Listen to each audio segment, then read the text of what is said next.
Alex, we'll just start here and then we'll go to in the room and online questions. But just talk us through. Great effort to get into the next round of the Australian Open. Yeah, I'm super pleased getting through my first round. It's always tricky.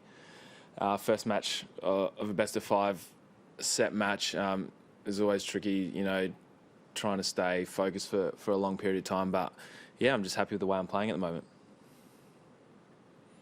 Alex, it's 3 years in a row here that you've, won your first match. I mean, what do you take out of coming to your home slam and why you're able to succeed at it early on, sort of thing? Yeah, I don't know what it is about it. I love playing at home, and then especially when you can get a crowd out that gets right behind you. It just gives you that added boost out on court that just makes you want to try that little bit harder. What was the crowd like today? Was it? It was pretty good. I think Johnny Millman got all the crowd at the start of the match, so there wasn't too many people out of my court. But once he finished, there was a few more. Started to come in the stands, and yeah, it was a big bunch of people there towards the end of the match. Can you talk us through your mindset after losing that third set? Yeah, I was a little bit annoyed with myself because I felt like I was in control of the match up until I got broken. I think the game before I had 3 or 4 break point chances in his service game. And I was a bit annoyed that I didn't convert on any of them, and then that sort of laid over into my next service game where I got broken. I was a little bit annoyed about how the way that set ended, but took a toilet break, recomposed myself, and then came out and played a pretty good full set.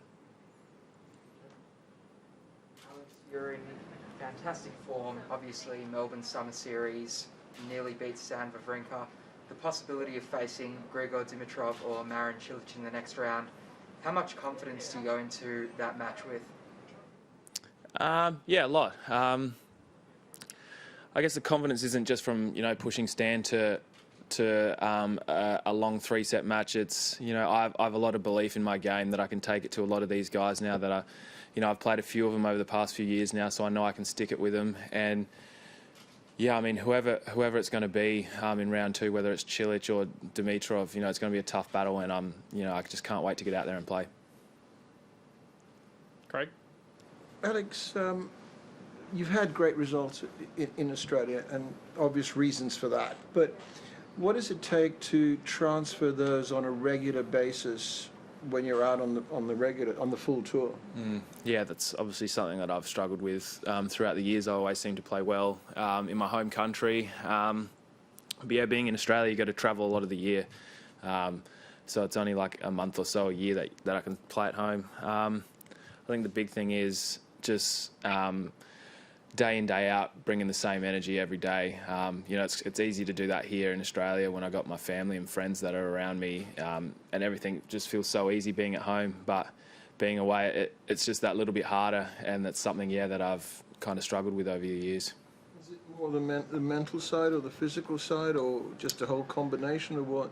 I think it's a combination, but probably more mental. Being away from home, travelling and stuff. It is part of the job, but it does get to you at some stages, and I just haven't quite found the right, the right ways to deal with that properly yet.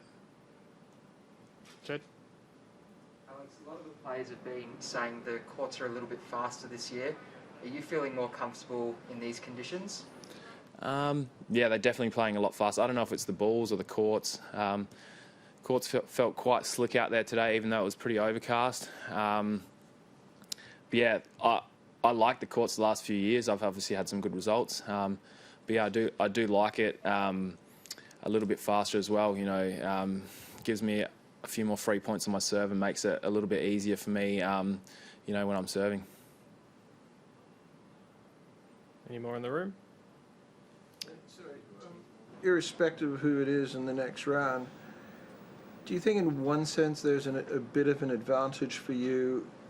One, you're at home with the crowd, and 2, they may not know as much about you as you would know about them.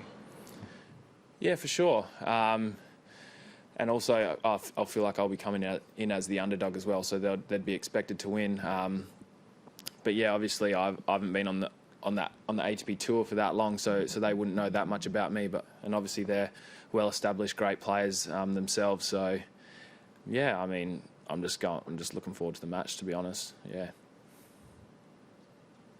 All right, thank you. We'll move to online questions. Okay, Tim from Network 10, when you're ready, please. Hi, Alex. I just wanted to pick up your comment in the post-match interview where you said the basketball team, the social basketball team's all over here supporting you. Do you need some fill-ins this week? You're going to be able to field one if you keep winning matches here? Yeah, I know. Well, yeah, if I keep winning, they're not going to be able to rock up to the games. So yeah, if you want to put your hand up, is that you putting your hand up for a spot? You're in. I assume it's in South Australia. We need to put the open call out. Anyone, any of the 36ers boys, if they've got a spare moment, maybe they can get down this week. Yeah, I know. That'd be a pretty decent pickup, I reckon. It's pretty nice, I guess, just generally to have the support, mate, and have them over here and watching you do your thing. Yeah, definitely. Not just my mates there, but I got my mum and dad flew in yesterday to come watch me play from Murray Bridge. So I don't get to play in front of them very often, and you know, to play in front of them here at a slam is, yeah, it's really nice. If there are no further online questions for Alex, we will conclude this press conference. Alex, thanks for your time. That does conclude our press conference.